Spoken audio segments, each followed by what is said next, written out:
yang mengajarkanmu jalan akhirat itu lebih mulia daripada orang tua yang melahirkanmu ke dunia ini. Orang tua mulia, ya berbakti, sayang, jangan buat sakit hatinya, buat dia bahagia selalu. Begitu juga gurumu yang mengajarkan agama Allah, mengajarimu, mengajari anakmu. Sayang kau dengan dia, pikirkan bagaimana nyaman dia, bagaimana terhormat dia, karena dia telah mengajarimu ilmu supaya kau jadi raja di surga, raja yang kekal abadi selama-lamanya, tidak ada persaingan, tidak ada sengketa, tidak ada permusuhan. Dari mana kita supaya berhak dulu di sana? Ini guru-guru ini mengajarkan agama, pelajari ini tauhid pelajari. Wujud idam wa qamu khalafatuhu lil hawadith qiyamuhu bi nafsihi. Ini pelajari. Apa maksudnya ini? Ini di antara sifat-sifat yang wajib pada Allah. Di antara sifat-sifat, bukan semua sifat ya. Nah, hati-hati dengan orang-orang yang memusuhi ahli sunnah wal jamaah tapi dia tidak mengerti. Lancar bicara tapi dia tidak paham. Masa Tuhan sifatnya cuma 20? Kata siapa yang sifat Tuhan cuma 20? Yang siapa, dari mana kau dapat itu? Itu dari pikiranmu sendiri kan.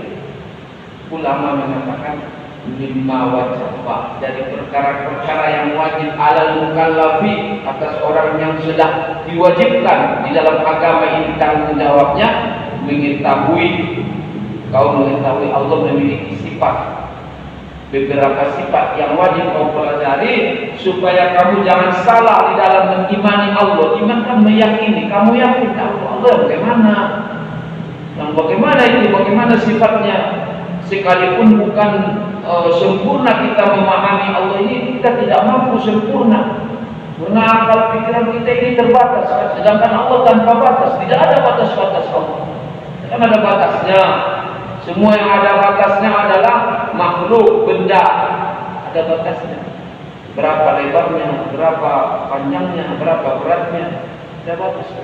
Allah tanpa batas. Bagaimana yang tanpa batas kita mau memahaminya dengan sedalam-dalamnya? Tidak bisa. Al-ajzu an darki idraki idraku. Kalau sudah tidak dapat lagi, ya sudah sampai di situ. Ghayatu ma'rifatillah ma'rifatu wujudihi wa annahu muttasifun bil kamal wa annahu munazzahun an kulli sifatil makhluk. Kehinggaan mengenal Allah itu kau yakin adanya Allah, dan Allah memiliki segala sifat kesempurnaan. Enggak tahu berapa sifat Allah, hanya Allah yang tahu dengan sifat Allah berapa bagaimana. Cuma ada beberapa sifat yang disebutkan dalam Quran, dalam Sunnah, supaya jangan salah. Ada rambu-rambu, ada batas-batas. Kamu jangan pergi kemana.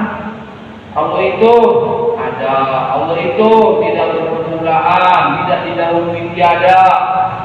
Segala sesuatu selain Allah baru, artinya baru ada, barang baru. Kemarin nggak ada, sekarang sudah ada. Dari mana kau tahu itu? Apa alasanmu itu dia belajar tauhid? Supaya jangan goncang, jangan nanti gara-gara sepupu dijauhin pindah pula mana-mana.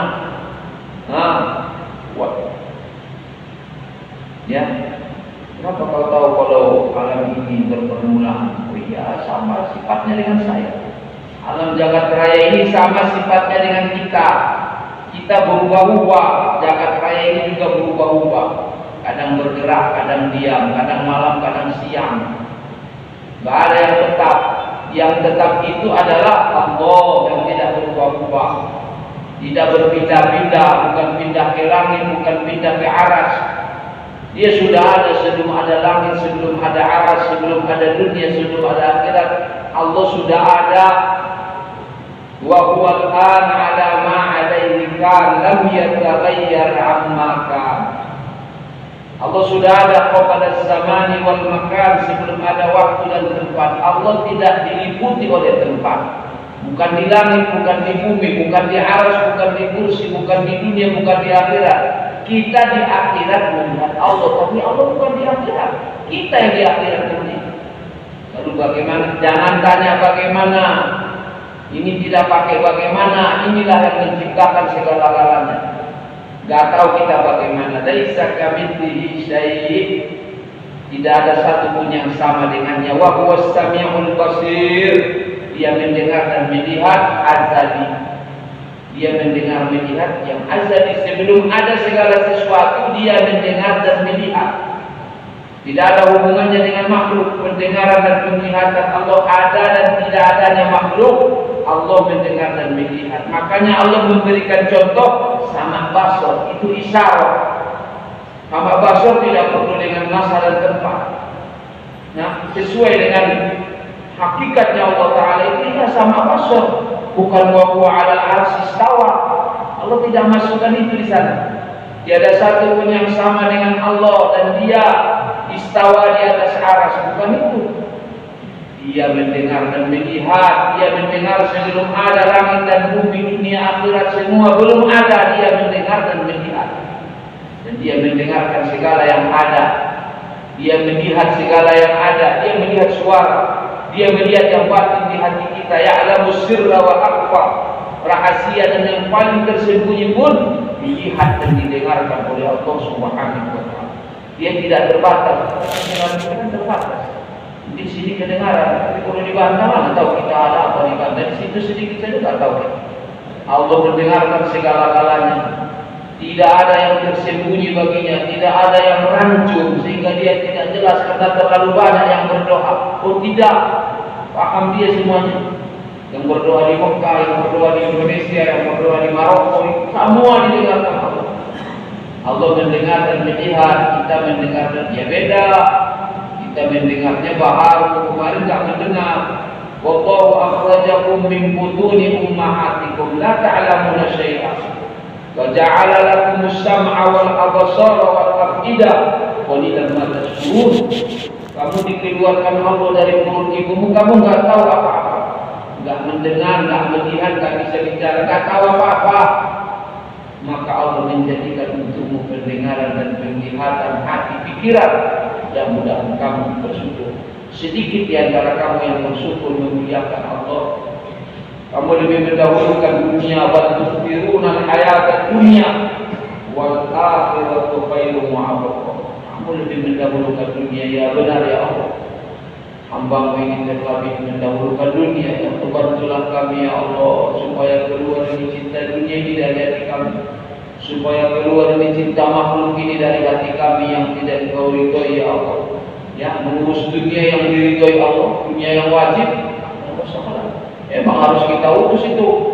Jangan nanti orang-orang yang melawan Allah yang menguasai dunia ini, kita pula diaturnya pula, kita di bawah ketiak dia, dia mau mulia sama kita. Oh, jangan.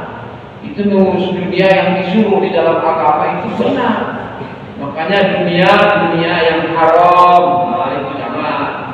Usahakan tinggalkan. Dunia yang makruh, yang mubah, yang sia-sia, usahakan menguranginya. Memang kita tidak mungkin bersih, kita kan manusia biasa. Kita berusaha dan jangan putus asa.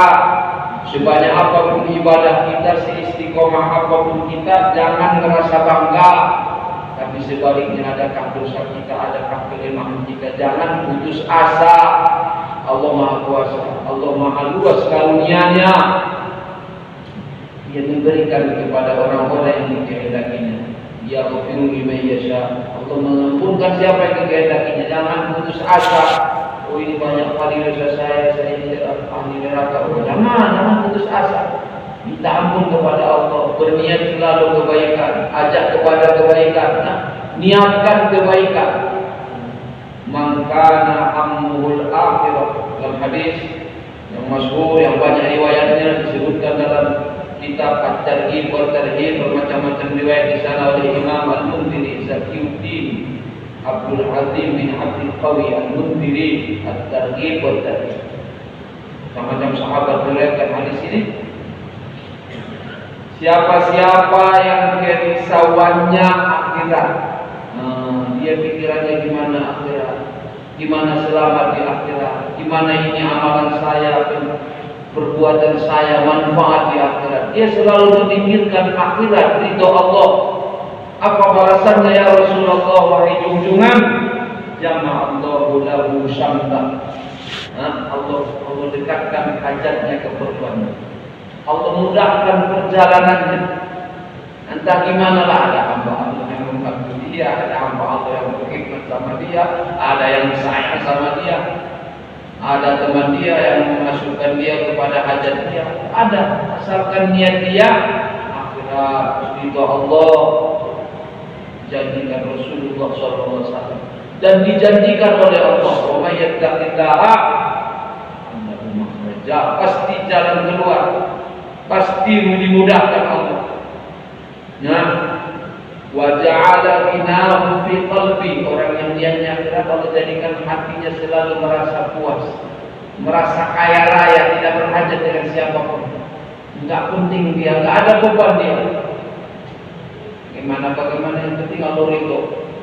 Orang mau bilang apa, mau gimana, sudahlah, itu tambahan pahala dari Allah. Ada pula yang syirikah, yang zolimkah, yang tidak beban sama dia. Ja'ala ghinahu fi qalbi, Allah jadikan hatinya merasa cukup, tidur tenang, bangun tenang, usaha biasa, tidak begitu susah ya. Orang yang seperti ini, wa atat dunia raghimatan, dan Nabi SAW, dunia datang menghinakan diri kepadanya, dunia datang bersimpuh kepadanya, berkhidmat kepadanya. Ya dunia, man qadamani faqtimihi wa man qadamaki fastaqtimihi. Katanya Allah sudah berfirman kepada dunia, wahai dunia, siapa yang berkhidmat kepada saya, maka berkhidmatlah engkau kepadanya. Tapi siapa-siapa yang berkhidmat kepadamu, maka jadikanlah dia budakmu, hamba sayang. Jangan mencari dunia. Apa dunia? Segala sesuatu yang tidak bermanfaat di akhirat itu dunia. Bukan harta bisa juga jadi akhirat. Bukan jabatan juga perlu, harus ada saudara-saudara kita di bidang situ dia, kita doakan dia untuk menjaga maslahat umat. Karena nanti yang berkuasa orang-orang yang tidak mau datang ke masjid kan, jangan nanti yang berkuasa yang tidak mengerti agama. Ya, tetapi sebaliknya, wa man kana hammuhu dunya, siapa-siapa yang kerisauannya, yang menjadi pikirannya, yang menjadi kepentingannya, yang menjadi yang diusahakannya paling utama urusan dunia, kekayaan dunia, kemegahan dunia, ria, membanggakan keberhasilan dunia, merasa sudah berhasil dengan